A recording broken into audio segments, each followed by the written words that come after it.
You are so close to listening to all the stuff. Be silent on this side, and then you will take over. On behalf of the prosecutors, excuse me, in fact, of the prosecuting attorney's office, the investigators, we thank you for your time, your effort, your attention, your sacrifice. Without you, this system cannot work.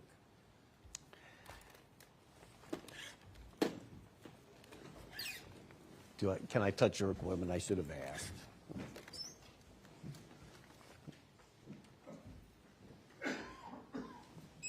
Do you need to hit this?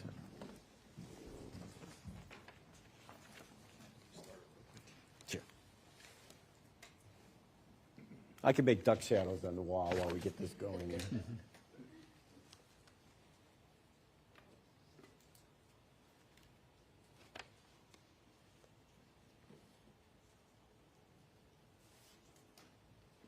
Pointless maker. Okay. Yeah, I'll talk about something else here for a minute.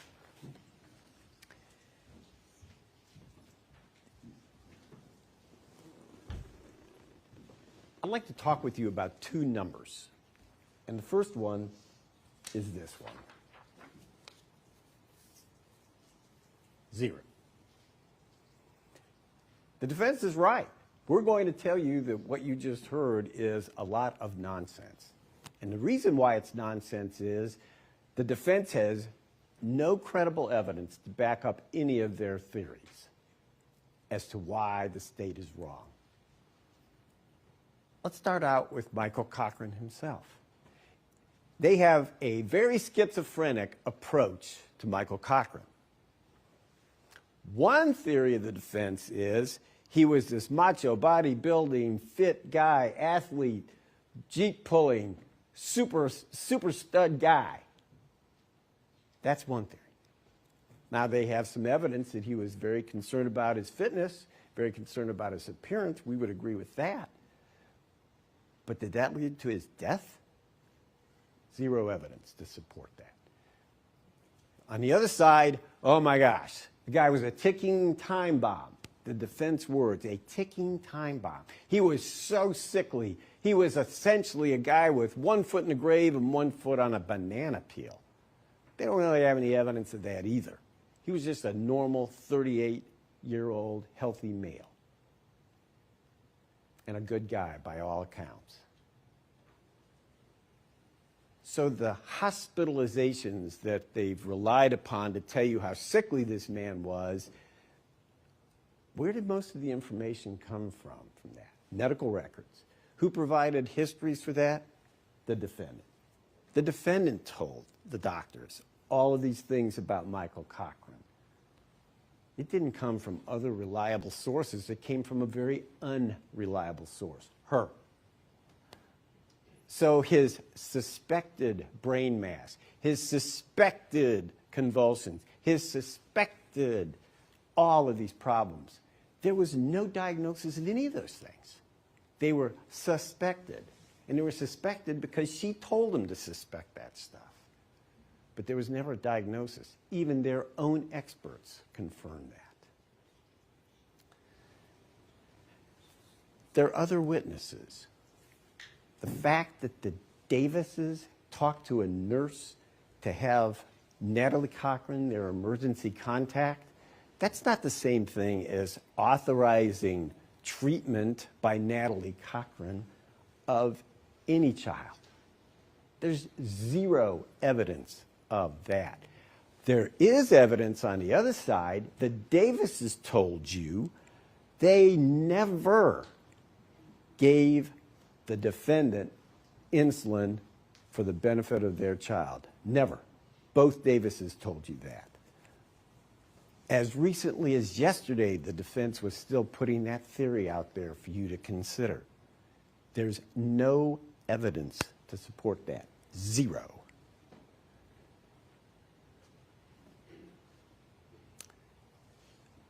Mr. Treadway's testimony was Mr. Treadway's testimony. This is a guy that didn't want to help the police. Even though his best friend was dead, he wouldn't talk to him. And he had some newspaper article he said gave him justification for that. That's on him. Treadway's got to live with that. But he didn't bring anything of substance to this case, did he? No. The two children that testified, they are tragic figures. They have had a terrible 6 years. They lost their dad. For the time being, they've lost their mom. But they were little kids. And their testimony had a certain ring to it. They both picked up on the same word, agitated. That's an unusual word.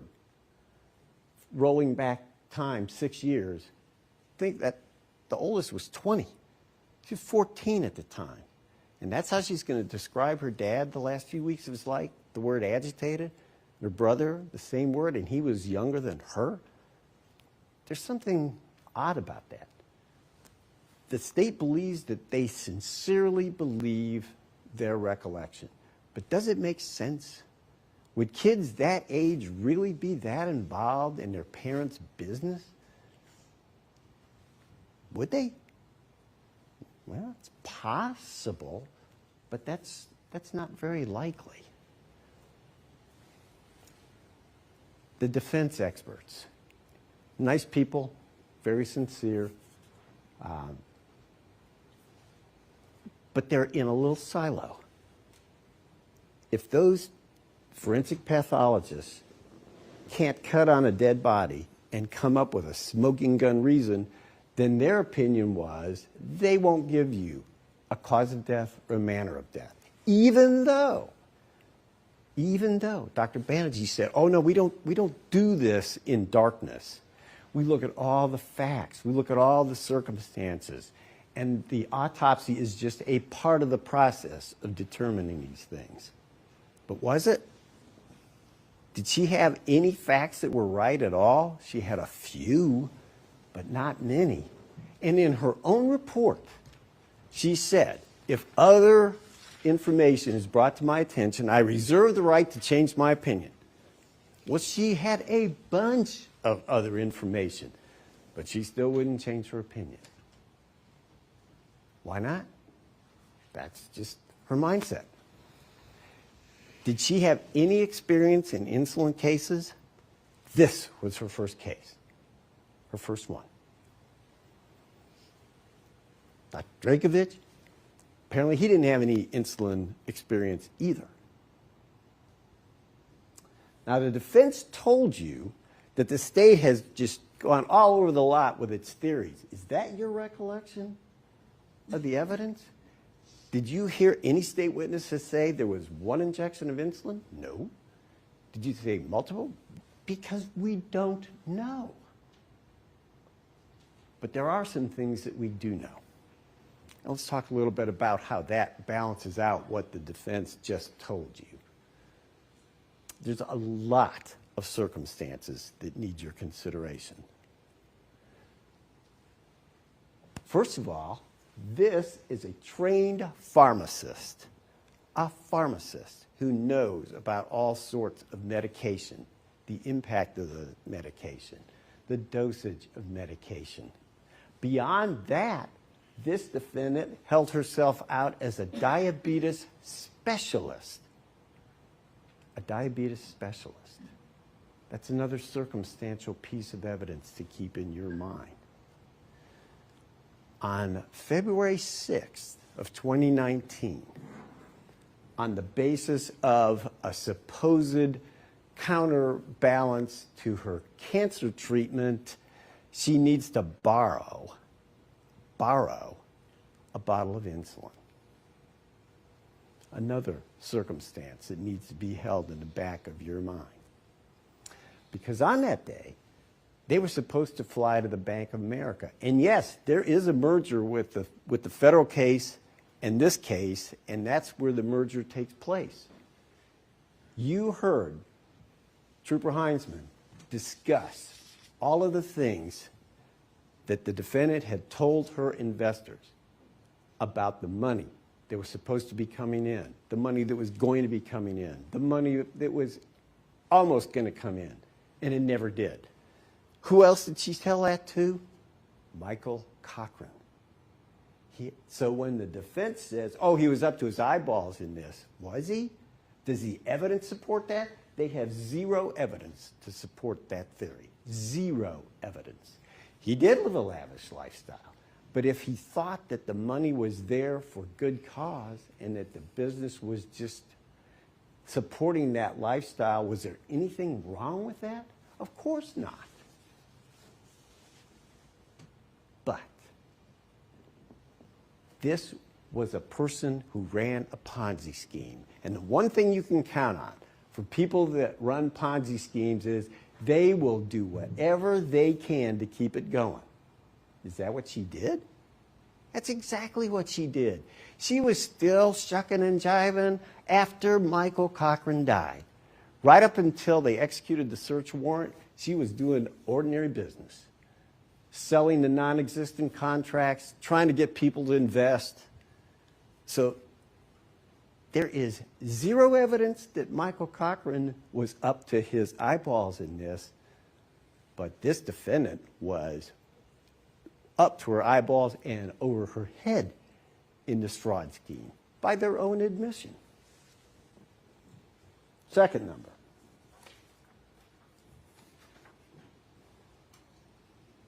$21. That's a big number.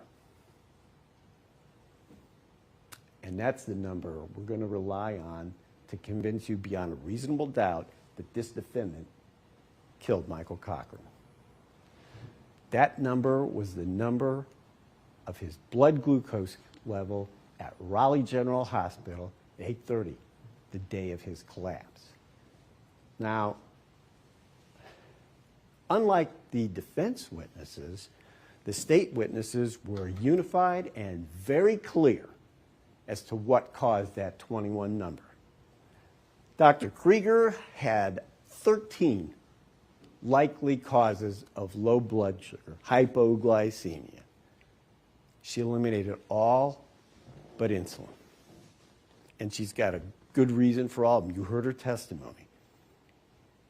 All of those were potentially valid causes of the condition that led to the brain swelling, that led to the death of Michael Cochran. All of them. But she eliminated by logic and by her scientific skills and experience in insulin cases that it had to come from insulin. Dr. Uribe, another experienced insulin investigator. Both of those two were involved in the Clarksburg VA murder cases where a nurse was killing veterans with insulin. Those two were the government's star witnesses. They know what they're talking about when it comes to insulin. And it comes to insulin killing people. That's what they do. So that 21 was never overcome by a single shred of credible evidence by the defense. Not once. No one's told you from the state that there were single injections, multiple injections. We don't know the answer to that.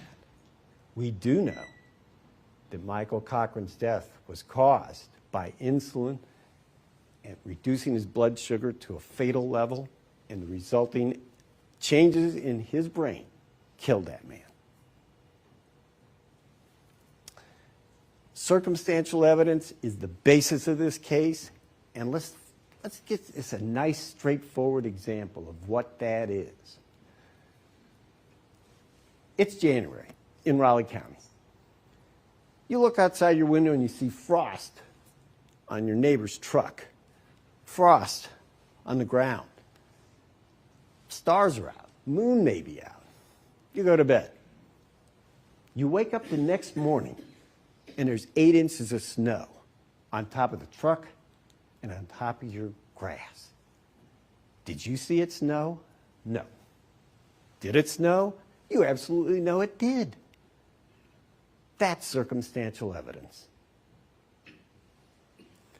Ladies and gentlemen, the state of West Virginia has dumped a blizzard of circumstantial evidence on this defendant. Until today, 2 weeks in an American courtroom, And until today, you never heard the word justice. Well, do justice for Michael Cochran. Find this defendant guilty of first-degree murder, because that's exactly what she did. Thank you.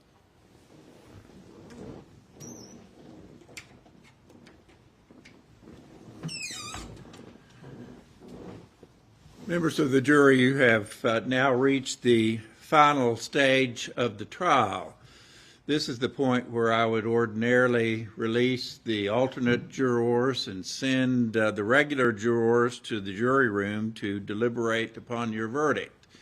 I see that the time is almost 15 till 5. Ordinarily, I would close out the day at this time, as you know, and send you home for a nice dinner and watching TV and then going to bed. However, you folks are in the catbird seats. You are the judges of the facts, and you can tell me at this juncture what you want to do. And if you would like to retire now to deliberate upon the verdict, that would be fine. We will stay here and we will wait until you reach a verdict. However, if you would like to start afresh tomorrow so that you've gotten a good night's sleep and you can think a little more clearly, you can come back at 9 o'clock at the regular time and commence your deliberations then. We have talked among the attorneys about engaging in a powwow among themselves, and I would urge you to engage in a powwow among yourselves and see if you can reach some unanimity on what to do. Again, you can stay this evening and deliberate, or you can come back tomorrow. Perhaps you can confer for a moment or so and decide what you all would like to do.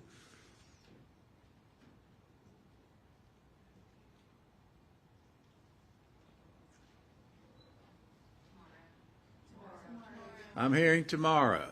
All right. That's the decision I would make, but again, I'm not you guys.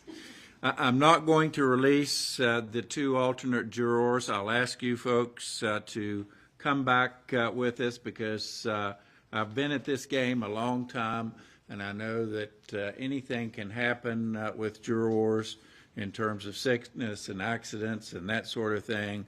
We've done really well, and you folks have been great. You've been here promptly.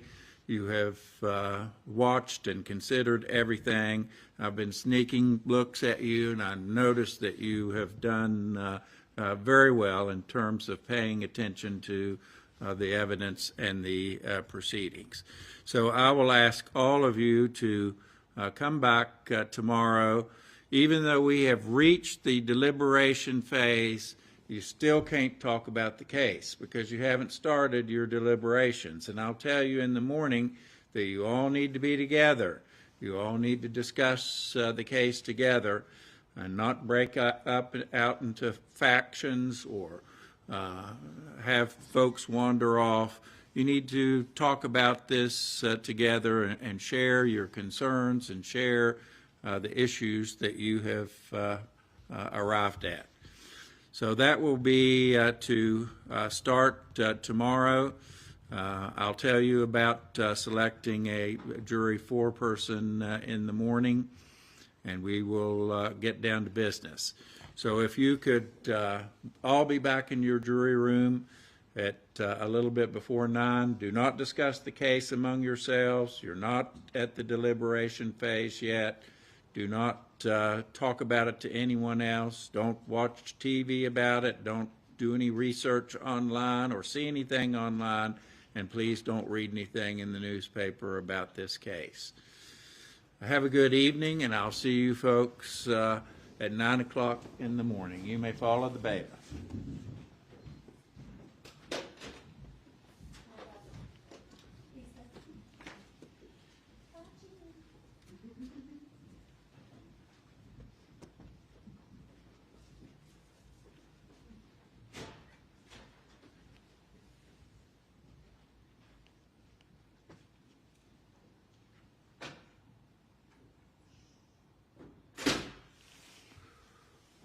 All right, are there any matters we need to discuss at this time out of the presence of the jury? Nothing from the defense, Your Honor. Thank you. All right, thank you very much. I appreciate your cooperation in this trial. We will return at 9 a.m. in the morning and see what develops. Court is adjourned.